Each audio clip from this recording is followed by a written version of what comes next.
भक्त त्रिलोचन जी का चरित्र आता है। संत ज्ञानेश्वर के शिष्य थे भक्त त्रिलोचन जी, वैश्य थे, महाजन। वैश्यों में महाजन अटक वाले भी आते हैं, महाजन होते हैं ना। महाजन जैसे अलग अलग उपाधियां होते हैं, ऐसे महाजन भी होते हैं। वो महाजन थे, महाजनी का धंधा उनके यहां होता था। बड़े साधु सेवी थे, उनके कोई संतान नहीं थी। भगवान की कृपा से धन की कोई कमी नहीं थी, धंधा अच्छा था, महाजनी का काम बढ़िया था। ठाकुर सेवा और संत सेवा में ही उनका समय बीतता था और भगवान की भक्ति थी, इसलिए उनके मन में अभाव का भी अनुभव नहीं था। ओ बेटा बेटी क्या करना, नहीं हुआ तो नहीं हुआ। लेकिन एक बात की चिंता उनके मन में रहने लगी, त्रिलोचन जी के मन में। उनके मन में एक बात की चिंता रहने लग गई कि अब हम हो गए हैं बूढ़े और ठाकुर सेवा और संत सेवा नौकर चाकरों के द्वारा संभव नहीं, तो अपने हाथ के करने की चीज है। तो अब तक तो हम अपनी पत्नी के सहित साधु सेवा में खड़े रहते थे, अब हमारा शरीर ही बूढ़ा हो गया। अब ये संत भगवान घर में आते तो हैं, पर वो स्वयं ही सब सेवा में लग जाते हैं, तो ये उनको सहन नहीं होता था। तो मन में सोचते थे कि हे प्रभु, कोई ऐसा भक्त सेवक मिल जाता जो चाहता मुँह मांगा हम उसको दे देते, लेकिन वो साधुओं की सेवा संभाल लेता, क्योंकि मेरा शरीर तो बूढ़ा हो रहा है और मेरी घरवाली भी बेचारी वृद्ध हो रही है, भक्तानी भी वृद्ध हो रही है। तो श्री त्रिलोचन महाजन जी के मन में बड़ी चिंता थी। पंढरीनाथ भगवान, पंढरपुर के ठाकुर जी सहन नहीं कर पाए। ये सत्य घटना है, भक्तमाल में कथा है। तो ठाकुर जी आ गए, बोलो भक्तवत्सल भगवान की। ये तो नटवर नागर हैं, विचित्र वेशभूषा बना लेते हैं, फटी सी कामरी, फटे पुराने कपड़े, 15-16 साल की उम्र, केस घुंघराले, स्वरूप तो खूब सुंदर, पर ऐसे के जो महीनों से नहीं नहाया हो, शरीर पर धूल मिट्टी चढ़ी है, केस उलझ के जटा जैसे हो गए हैं, टूटी सी पानी है, टेढ़ी बेड़ी लकड़ी लिए हैं। और त्रिलोचन जी बैठ करके जब भी कर रहे थे रो भी रहे थे कि प्रभु साधु सेवा में कमी नहीं आनी चाहिए, संत सेवा के लिए कोई सेवक मिल जाता तो अच्छा था। तब तक ठाकुर जी आए। शेठ जी राम राम, जय जय राम कृष्ण हरि। नेत्र खोले, अरे बड़ा सुंदर बालक है, लगता है इसको नहाता धोता नहीं है, फटे पुराने कपड़े हैं, पैर में जूती भी फटी पुरानी सी जूती है।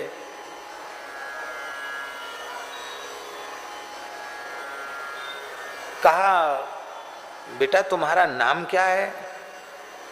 अरे बोले बाबूजी हमारा नाम सुन के क्या करोगे? नहीं नहीं, नाम तो जरूरी है बताना, क्या नाम है? तो ठाकुर जी ने नाम बताया, अंतर्यामी। हमारा नाम अंतर्यामी है। अरे वाह जी वाह, नाम तो बहुत बढ़िया है तुम्हारा अंतर्यामी, तो सबके अंतर की जानते हो गए। तो भगवान मुस्कुरा गए, कुछ बोले नहीं। बोले अच्छा तुम कहाँ रहते हो? तो भगवान बोले कि अब हम कहाँ बता दें कि हम कहाँ रहते हैं? माने भगवान तो सब जगह रहते हैं, तो कैसे बतावें कहाँ रहते हैं? अग जग में प्रभु सब रहित विरागी, प्रेम ते प्रभु प्रगटई, जिमि आगी हरि व्यापक सर्वत्र समाना। भगवान बोले अब जहां हम हैं वहीं समझ लो हम हैं, बाकी हम क्या पता ठिकाना बताएं कि हम कहाँ रहते हैं। तो त्रिलोचन जी के मन में आया कि ये अनाथ बालक है, इसका घर द्वार बेचारे का नहीं है। बोले तुम्हारे माता पिता का परिचय? तो भगवान बोले हमारे मैया बाप होते तो हमारी ये हालत होती। हाँ ये भी बात ठीक है, मैया बाप होते तो ये हालत नहीं होती। ये उत्तर भगवान ने इसलिए दिया कि सबके मैया बाप तो वो खुद ही हैं, उनका कौन मैया बाप होगा। ये तो लीला में भले ही किसी को पिताजी माताजी बना लें, वस्तुतः सबके पिता तो वही हैं, जगत पिता हैं। तो ऐसे क्यों भटक रहे हो? तो ठाकुर जी बोले कि लोग किस लिए भटकते हैं आप बताइए।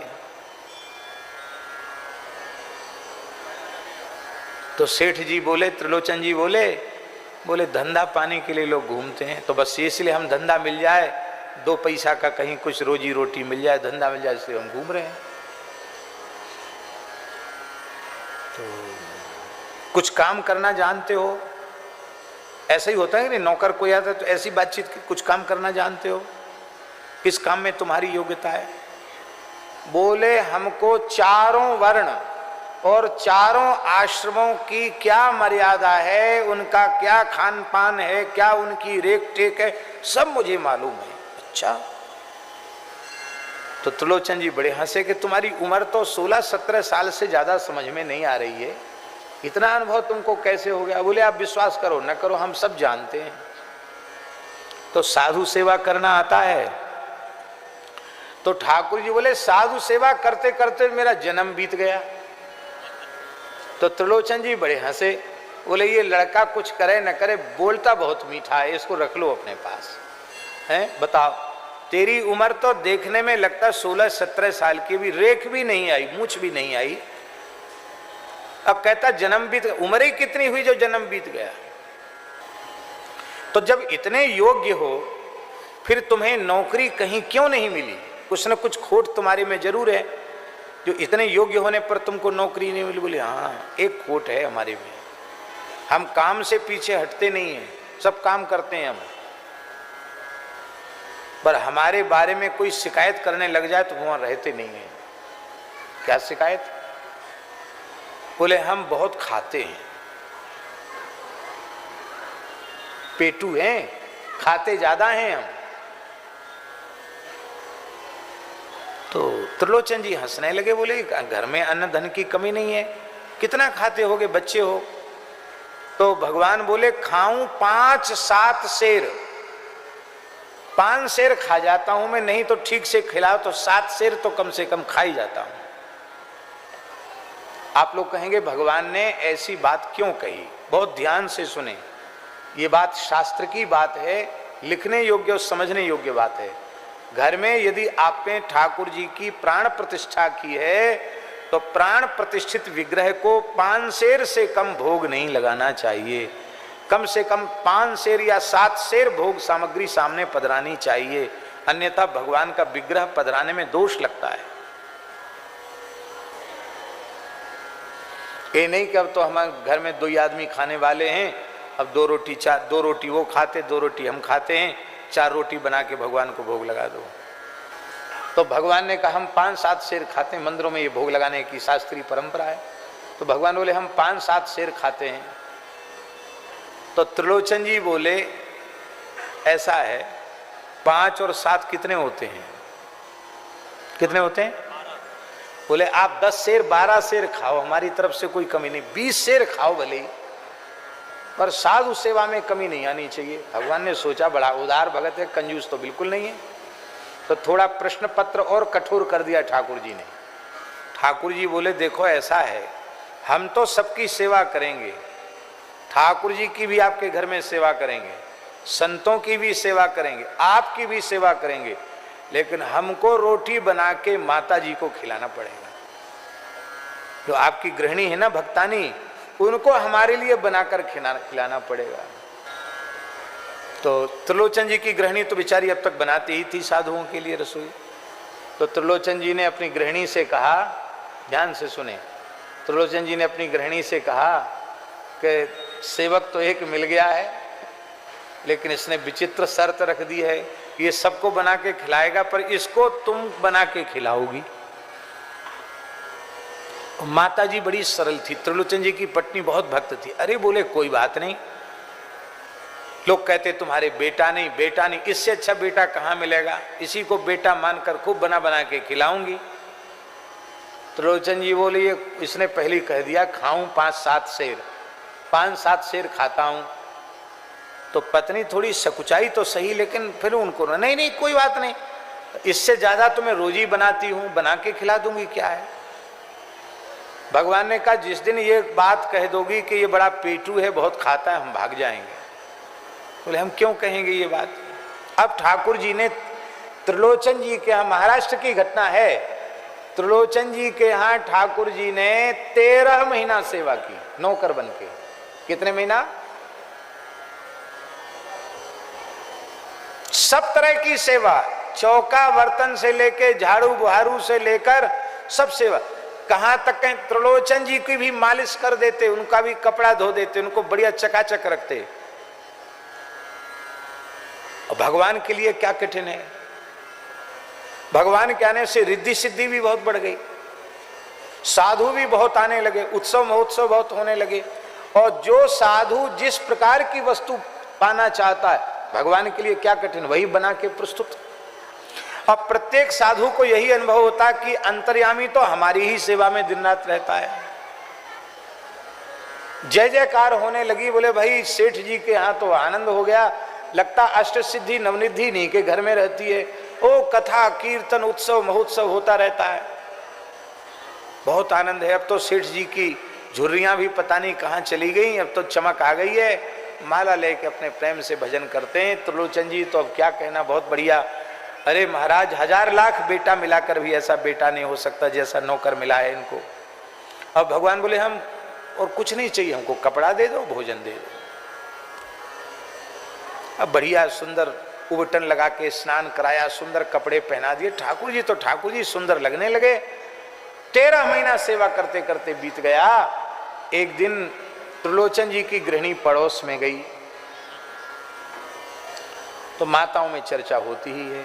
उन्होंने कहा अरे बहन आपके यहाँ तो अंतर्यामी क्या आया है, भगवान ही आ गए महाराज, ऐसी रिद्धि सिद्धि घर में हो गई है, सब और नगर में सेठ जी की जय जयकार हो रही है, सेठ जी की तो रंगत ही बदल गई है, पर तुम तो जैसे पहले लटी दुबरी थी ऐसी ही है वो, तुम्हारे कोई फर्क नहीं है।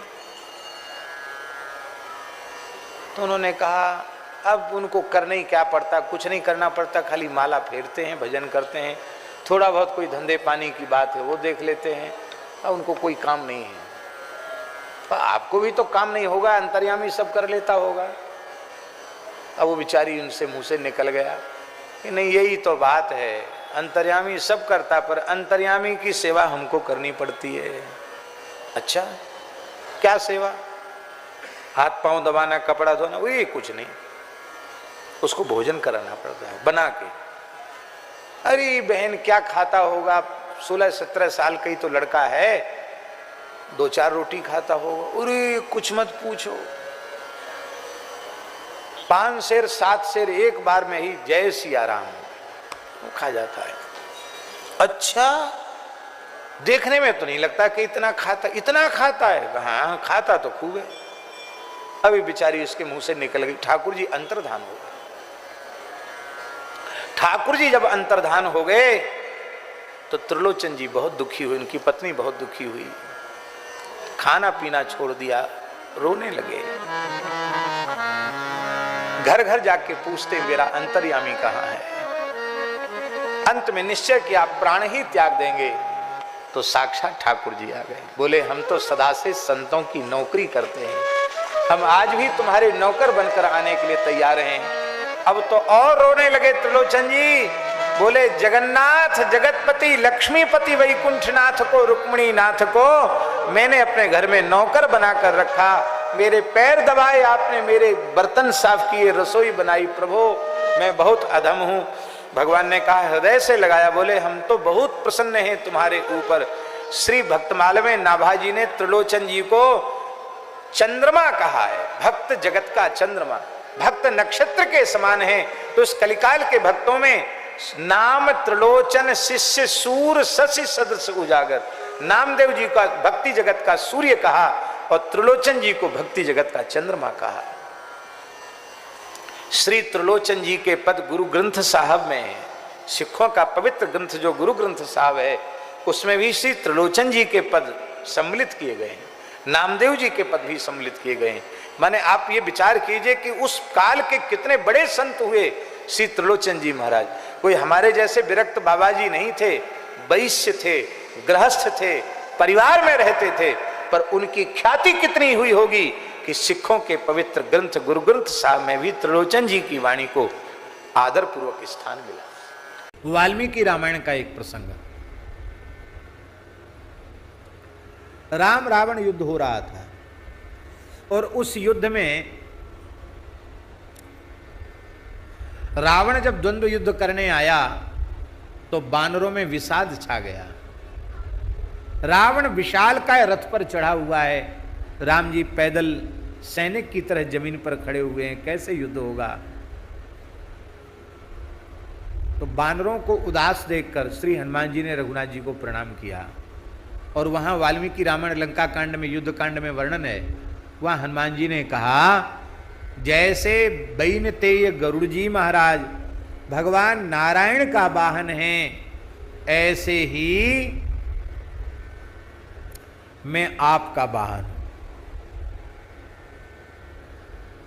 क्या कहा हनुमान जी ने? जैसे गरुड़ जी भगवान के वाहन है, नारायण भगवान के वाहन है, ऐसे ही मैं आपका वाहन हूं।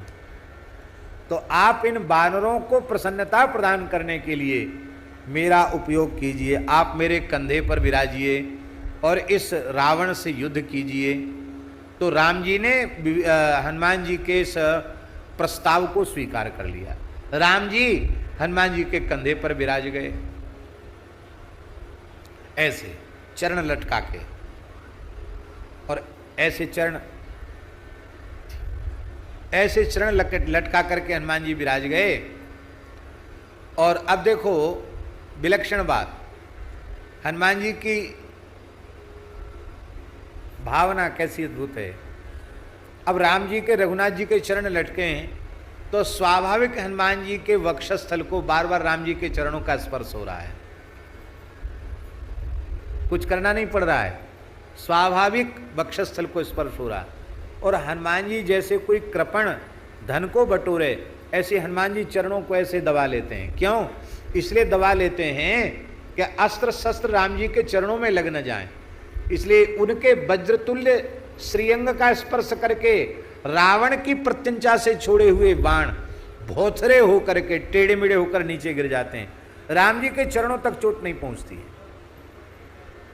और हनुमान जी का पूरा सौभाग्य हो रहा है, हनुमान जी की भुजाएं रघुनाथ जी के चरणों का कवच बने हुए हैं। अच्छा, बीच बीच में रघुनाथ जी अपना हाथ भी हनुमान जी के सिर पे रखते हैं। तो देखो, कहाँ तो एक बार हाथ रखा था, प्रभु कर पंकज कब के सीसा, सुमिर सुदसन मगन दसासो मगन गौरी सा। और आज तो बार बार सरकार का कभी दाहिना हाथ कभी बायां कर कमल बार बार सिर पर पड़ रहा, कभी कभी दोनों हाथ भी रख देते हैं। हनुमान जी बड़े प्रसन्न, सरकार युद्ध कर रहे हैं। रावण ने जब देखा, अब हनुमान जी इतने विशाल स्वरूप में हैं, स्वर्ण शैल संकाश कोटि रवि तरुण तेज घन, ऐसे लगता माने स्वर्ण का पहाड़ हो, हेम शैलावदेहम। अब रावण तो रथ पे बैठ के अपनी शान बघार रहा था कि मैं उतने ऊंचे रथ पे बैठा हूं, और रावण तो नीचे हो गया, हनुमान जी ऊपर हो गए। रावण ने करे, इसने तो हमारी बड़ी बेइज्जती करी। सबसे खतरनाक बानर यही है, ये समुद्र छलांग लगा के कूद के न आता, जानकी जी का पता न लगाता, लंका में आग न लगाता, तो ये समस्या आनी ही नहीं थी। ये विपत्ति का बीज तो यही है। तो इतना उसको क्रोध हुआ, रावण को इतना क्रोध हुआ कि रावण ने कहा कि आज कुछ भी हो जाए, इस बानर को मैं अवश्य दंडित करूंगा, इसको मैं समाप्त करूंगा। हम इस अंश में बोल रहे हैं मुख विकट।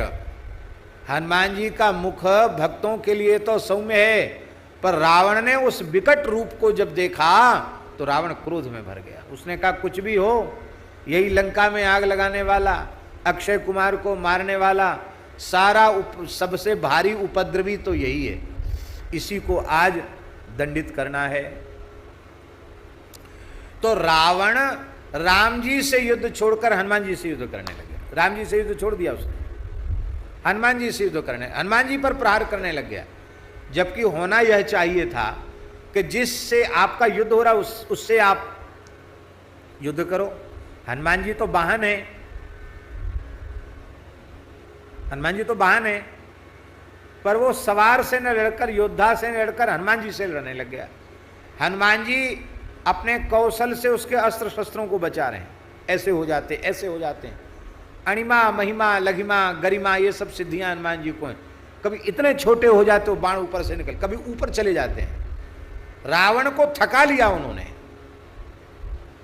रावण बोला, अरे भाई विचित्र बंदर है, हम कितनी तपस्या किए, कितना अस्त्र शस्त्र प्राप्त किए हम, और ये सब व्यर्थ चला जा रहा है।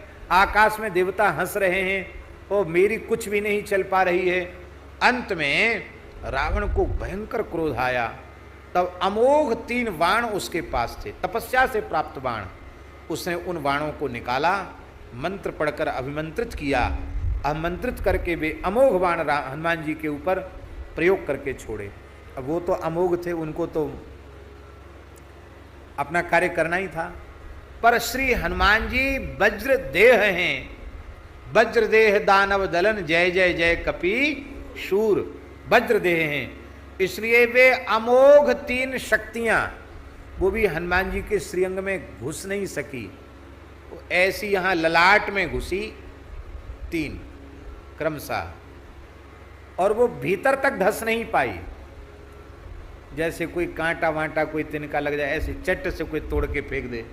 हनुमान जी ने बाएं हाथ से ऐसे निकाला उनको कांटे जैसा, ये हाथ से ऐसे तोड़ के उनको ऐसे फेंक दिया।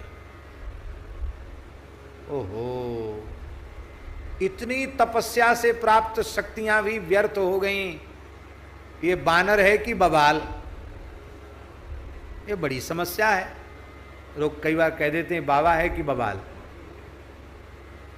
तो बाबा है कि बवाल तो पता नहीं, पर यहाँ बानर के बारे में, हनुमान जी के बारे में रावण को ऐसा हुआ कि बानर है कि बवाल है, कुछ भी हमारी दाल गल नहीं रही है। ये तो रावण ने सोचा।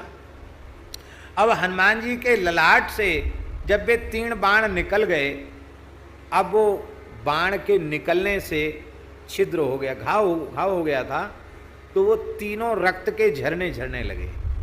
ललाट से रक्त की धाराएं बहने लगीं और उस रक्त से रघुनाथ जी के चरणों का अभिषेक होने लग गया।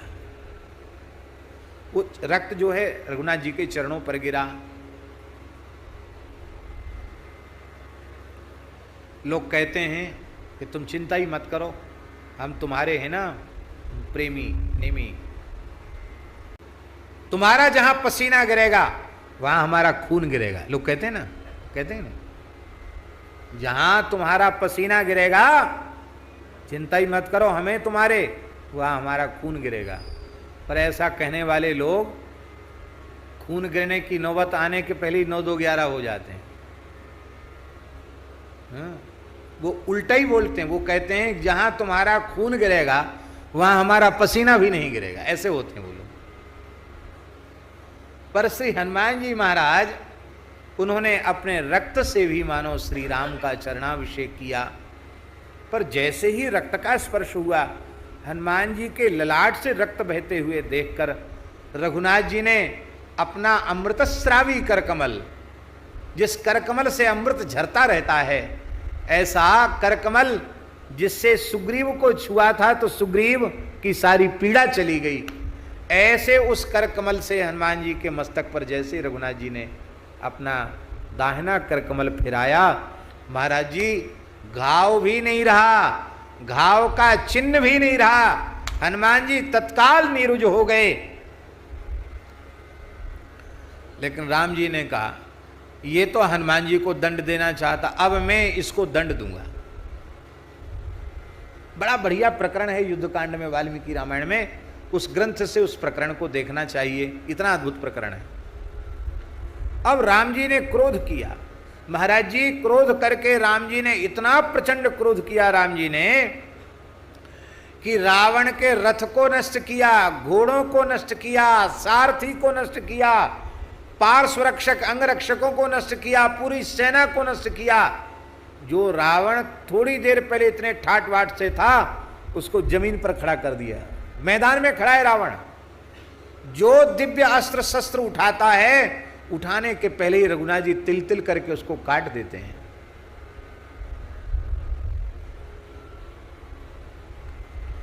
ऐसी दशा में रावण को राम जी ने पहुंचा दिया कि रावण को लगा कि अब हमारा प्राणांत है, अब हम बचने वाले नहीं हैं। उसको निश्चित हो गया मैं अब बचूंगा नहीं। रावण ने अपने भीतर से पक्का कर लिया कि मैं मर ही जाऊंगा, अब नहीं छोड़ेंगे। पर मन ही मन रावण विचार करने लग गया कि मारीच जो मेरा मामा लगता था, उस मारीच ने कहा था एष विग्रहवान रामो विग्रहवान धर्मः, ये मारीच के शब्द हैं। मारीच ने कहा था राम जी मूर्तिमान धर्म हैं, तो मुझे तो धर्म कहीं दिखाई नहीं पड़ता। मेरा कवच छिन्न भिन्न हो गया, मेरे अस्त्र शस्त्र समाप्त हो गए, मेरे धनुष की प्रत्यंचा टूट गई, तर्कस समाप्त हो गया, मैं निहत्था हो गया, मेरा कोई सहयोगी भी नहीं बचा, और मुझ निहत्थे के ऊपर राम जी प्रहार करते चले जा रहे हैं। ये तो धर्मशीलता नहीं है। भले अपना शत्रु ही क्यों ना हो, इस अवस्था में पहुंच जाए तो धर्म की दृष्टि कहती है कि उसको तुम लड़ने का अवसर दो। भाई तुम दूसरा कवच धारण करो, द्वारा अस्त्र शस्त्र उठाओ, फिर लड़ो। ये तो धर्म युद्ध हुआ, और ये तो प्रत्यक्ष धर्म है। तो धर्म विग्रह श्री राम के द्वारा अधर्म क्यों हो रहा है? रावण के मन में ये बात आई। रावण ने सोचा मेरी दृष्टि ही मलिन है, राम जी की क्रिया में अधर्म स्वप्न में भी संभव नहीं। ये है बैरियू राम बड़ाई करें।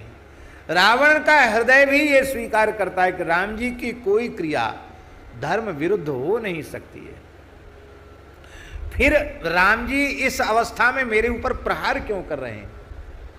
तो रावण की समझ में आ गया कि टूटे हुए धनुष के टुकड़े से मैं आत्मरक्षा कर रहा हूं। धनुष तो काट दिया था राम जी ने, उसका वो टूटा हुआ टुकड़ा था, उसी को रावण ऐसे घुमाकर अपने को बचा रहा था। उसकी समझ में आ गया कि जब तक जीव कुछ भी अपनी रक्षा का प्रयास करता है तब तक सरकार कृपा नहीं करते हैं। इसलिए मुझे ये भी अस्त्र है ना, अस्त्र किसको कहेंगे? युद्ध में आपकी रक्षा के जो काम आवे वो अस्त्र। तो भले ही टूटा धनुष है, पर इससे हम अपनी रक्षा तो कर रहे हैं कि नहीं? तो हमारी सुरक्षा करने वाला ये उपकरण भले ही टूटा हुआ धनुष है, इसके कारण राम जी मेरे ऊपर अभी राम जी मुझे निहत्था नहीं मान रहे। इस टुकड़े को भी जब मैं फेंक दूंगा तब निहत्था माना जाऊंगा। तो वाल्मीकि महर्षि कहते हैं मुमोच वीरा, उस वीर रावण ने मुमोच, उस टूटे हुए धनुष के टुकड़े को अपने हाथ से फेंक दिया। रावण ने जैसे ही धनुष का टुकड़ा फेंका, राम जी ने तुरंत धनुष की प्रत्यंचा अपनी उतार दी।